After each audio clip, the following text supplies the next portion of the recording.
Jean-Noël, est-ce que tu peux m'expliquer pourquoi en 2015, Novarc a décidé d'ouvrir l'actionnariat aux salariés du groupe?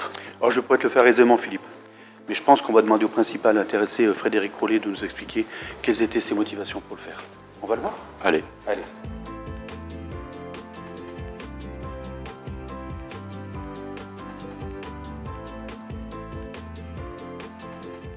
Monsieur Crollet, pourquoi avoir décidé d'ouvrir le capital aux salariés en 2015? Comme vous le savez, j'ai démarré la création du groupe en octobre 1993. Pendant 22 ans, donc, j'ai construit le groupe avec mes équipes et puis en 2015, toujours avec les équipes, on a décidé de faire un plan de développement qu'on a nommé CAP 2020. Donc effectivement, en faisant des croissances externes, en faisant surtout beaucoup de nouveaux produits et de nouveaux clients. Et je me suis dit que pour réussir ce projet, je ne devais plus rester seul et je devais mettre en place l'actionnariat salarié pour réussir cette phase de développement du groupe qui, encore une fois, je le rappelle, s'appelle le CAP 2020. Donc voilà pourquoi en 2015, j'ai pris la décision d'ouvrir le capital du groupe Novarc. D'accord, merci bien. En 2018, nous ouvrons à nouveau le capital à nos collaborateurs. L'objectif est que 50% d'entre eux, à minima, deviennent actionnaires du groupe. Pourquoi? Oui, là aussi, c'est encore une décision qui est, ou un choix, ou un objectif qui est relativement simple. C'est que, effectivement, une majorité vaut toujours mieux qu'une minorité. Et puis, comme vous le savez, ou comme tous les collaborateurs le savent aujourd'hui, pendant toutes ces années, j'ai construit le groupe. Maintenant, ça va faire 25 ans en octobre. Et pendant 25 ans, tout a été réinvesti dans le groupe. Et à titre personnel, je n'ai pas peur de le dire, je suis un entrepreneur qui n'a jamais distribué de dividendes. Et il me semble logique qu'avant que je prenne une retraite d'ici 10 à 15 ans, je puisse obtenir des dividendes de mon groupe. Et donc, j'ai toujours mis cette règle en place dans mon esprit de jamais distribuer de dividendes tant que je n'ai pas avec moi une majorité de collaborateurs associés à ce projet fantastique qui est le projet Novarc, qui, je le rappelle encore une fois, j'ai la possibilité de vous parler tous autour de cette interview. Novarc, je le rappelle, c'est l'innovation et puis l'Arche, c'est la relation entre les gens et nos entreprises. Et je pense que la meilleure façon de consolider ce projet, c'est l'actionnariat salarié. Merci, Monsieur Crollet. Monsieur Crollet, une dernière question. Selon vous, pourquoi les salariés du groupe ont-ils souhaité devenir actionnaires? Bon, là, je vais faire encore très simple. Le mieux, c'est d'aller leur demander. Je ne souhaite pas répondre à leur place et je vous invite à aller les questionner. Merci de votre franchise. Bonne journée, Monsieur Crollet. Merci. Merci. Bon alors, on va où? Bien écoute, je te propose que nous allons chez CB Outillage. Allez. D'accord? On est parti?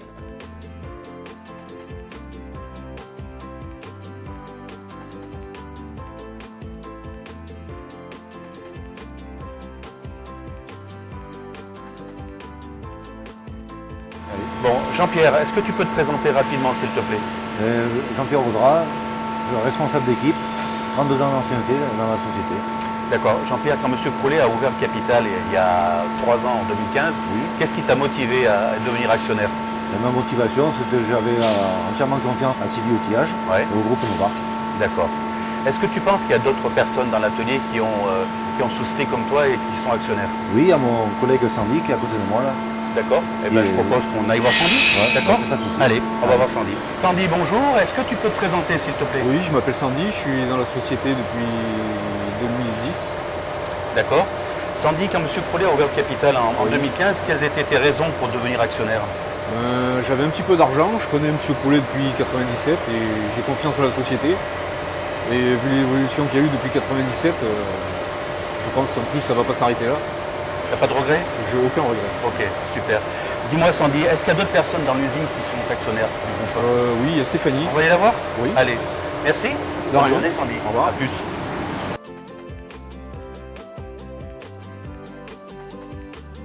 Stéphanie, bonjour. Stéphanie, est-ce que tu peux te présenter s'il te plaît? Donc je suis Stéphanie Protoir, responsable ADV chez CB Outillage depuis plus de 15 ans. D'accord, merci Stéphanie. Stéphanie, en 2015, lorsque M. Crollet a décidé d'ouvrir le capital du groupe Novarc, tu nous as rejoint comme actionnaire. Tu peux m'en donner les bonnes raisons s'il te plaît? Alors en fait, donc, je suis là depuis plus de 15 ans, donc j'ai vu le groupe évoluer. Donc hormis l'aspect financier, c'est vraiment une question de confiance dans le travail et les projets de M. Crollet. Merci Stéphanie pour ce témoignage. Est-ce que tu peux m'indiquer d'autres personnes en proximité qui nous ont rejoints en tant qu'actionnaires? Oui, vous pouvez aller voir Noël Fargé chez SFE, il me semble qu'il est en réunion. Merci beaucoup Stéphanie, bonne journée. Merci, Au revoir. au revoir. Bonjour. Bonjour. Ça va? Oui, et toi? Bien, merci. Noël, je te cherchais. Oui. Je voulais qu'on parle d'actionnariat salarial. Tu es actionnaire du groupe? Oui. D'accord. Vous êtes aussi actionnaire du groupe? Super, je suis content de vous voir tous les quatre. J'aimerais que vous me donniez un petit peu les motivations qui vous ont poussé il y a 3 ans à devenir actionnaire du groupe. D'accord? Allez, on est parti? Je suis actionnaire pour partager et soutenir la stratégie du groupe Novarc et donc l'investissement aussi sur une société innovatrice. Actionnaire du groupe parce que c'était la première fois qu'à l'époque on m'a proposé ce genre de choses et que ça correspondait à mes convictions. Et la deuxième chose, c'était aussi pour faire un vote de confiance en nos dirigeants et éviter que d'autres actionnaires, on fasse appel à d'autres actionnaires en fait, et que ce soit nous, les salariés, qui étions aussi partenaires de nos dirigeants sur ce sujet. Pourquoi actionnaire? Pour la simple raison, c'est que ça a été un placement financier et au vu de la société, la progression qu'elle fait, ça peut être quelque chose de rentable. J'ai décidé d'investir dans le FCPE Novarc parce que déjà je trouve que c'est important de pouvoir épargner un petit peu d'argent quand on a la possibilité. Et en plus, pour moi, ce groupe a connu une forte croissance et va certainement en connaître une autre. Donc j'ai trouvé que c'était très important de soutenir toute notre équipe dans cette démarche pour augmenter, bien entendu, notre implication sur les marchés. Bon, c'était super. Merci Philippe. Qu'est-ce qu'on fait maintenant? Eh ben on va chez Novarc, on va y voir Magali. Allez. On est parti.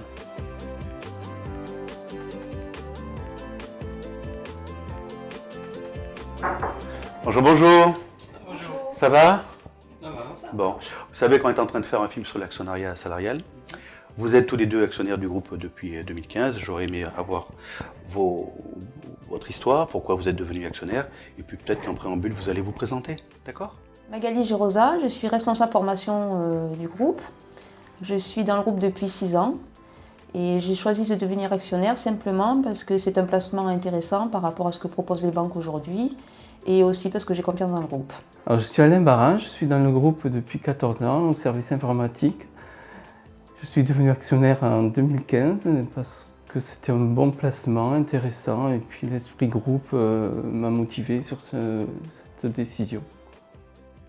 Philippe, j'ai été emballé par cette matinée. Franchement, j'ai vu plein de choses très intéressantes et très positives. Franchement, c'était vraiment bien. Mais si tu regardes bien, les gens qu'on a interrogés sont là depuis 2015. Or, le groupe a pris beaucoup d'importance depuis. Tu as raison. Ce que je te propose, c'est qu'on aille voir les patrons de nos divisions et puis qu'ils nous relatent un petit peu qu'est-ce qui s'est passé depuis 2015 et où est-ce qu'ils se projettent pour les 2 cycles à venir, 2020-2025. Bonne idée. Super. Bon, par contre, on ira demain parce que là, tu vois, je suis un peu crevé depuis ce qu'on a fait ce matin. J'aime ton humour, Philippe. Allez, on est parti, on y va. On va y voir maintenant. Go.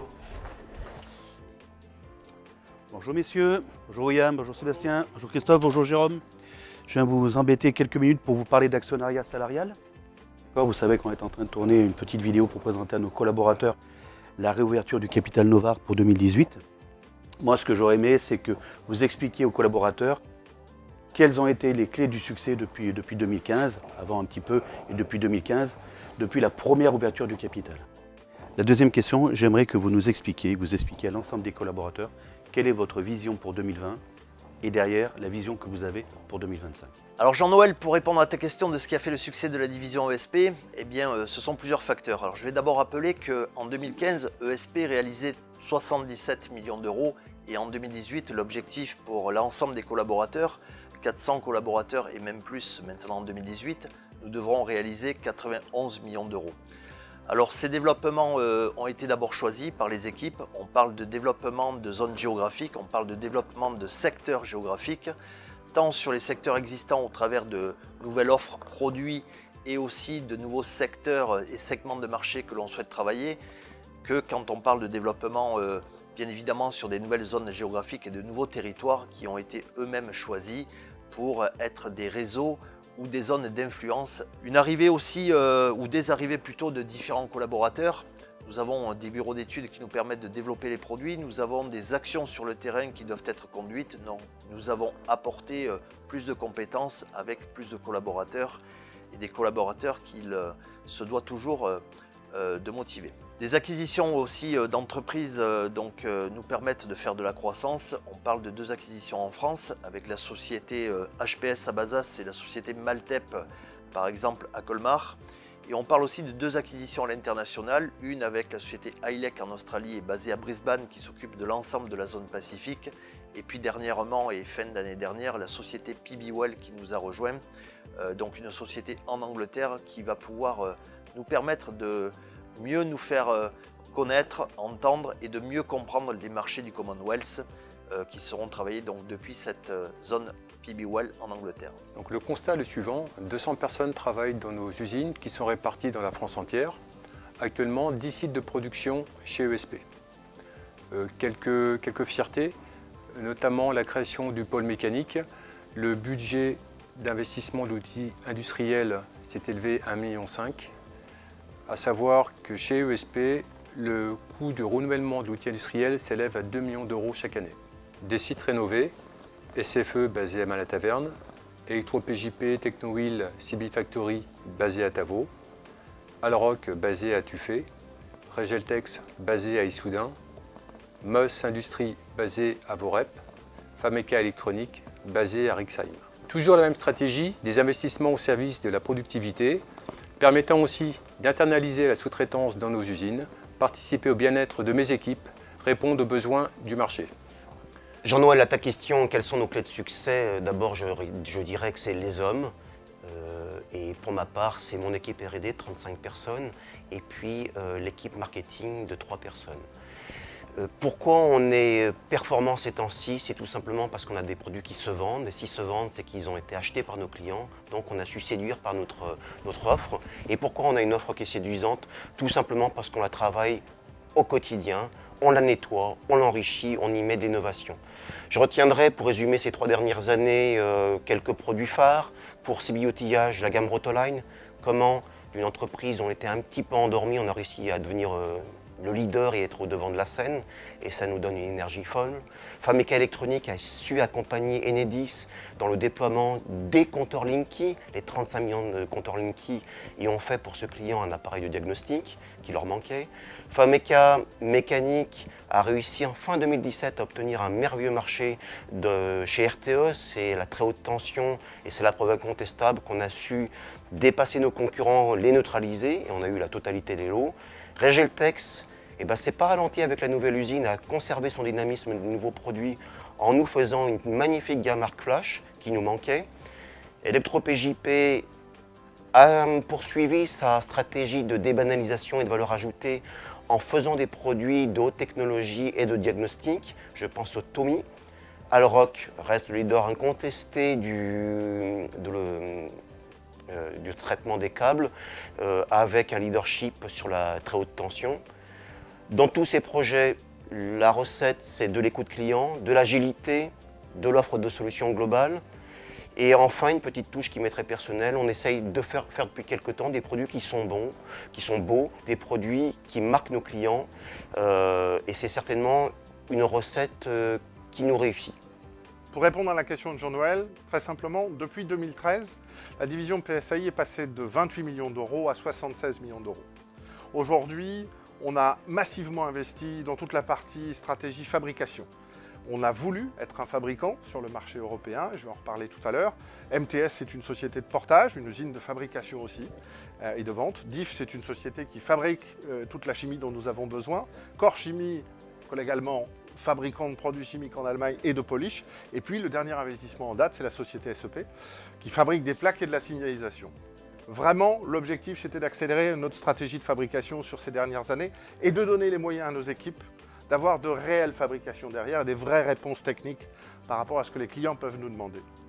Notre autre objectif, c'était de devenir vraiment européen et pan-européen. Nous avions déjà des collègues en 2013 belges, la société HCT pour ne pas les citer, et on a continué cet effort-là en allant vers l'Allemagne, puisque c'est vraiment essentiel par rapport aux constructeurs automobiles aujourd'hui d'être présents en Allemagne. Core Chimie aujourd'hui nous a rejoints, nos collègues allemands sont avec nous depuis l'année dernière, et nous continuons ce développement-là au niveau européen. PSAI, c'est aussi, on ne peut pas ne pas le mentionner, de superbes équipes de vente aujourd'hui. Nous avons près de 110 personnes qui aujourd'hui réalisent la vente tous les jours, effectuent les actions vis-à-vis de nos différents clients. Et aujourd'hui, c'est pour ça qu'on est connu. On continue l'investissement dans ces équipes et on met les moyens qu'il faut pour essayer de réaliser le mieux et les supporter du mieux possible. Nous sommes aussi référencés chez tous les constructeurs présents en Europe. C'est très important à dire d'un point de vue commercial. Et puis, nous avons massivement investi dans toutes les usines. Aujourd'hui, nous avons investi dans le laboratoire de DIF, nous avons mis près de 150 000 € dans les moyens d'expertise chimique de manière à être capable de produire et développer de nouvelles gammes de produits. On a investi plusieurs millions d'euros chez MTS, que ce soit en bâtiment ou en production, nouveaux robots, nouveaux centres d'usinage, etc., de manière à se renforcer dans nos capacités de production et de développement.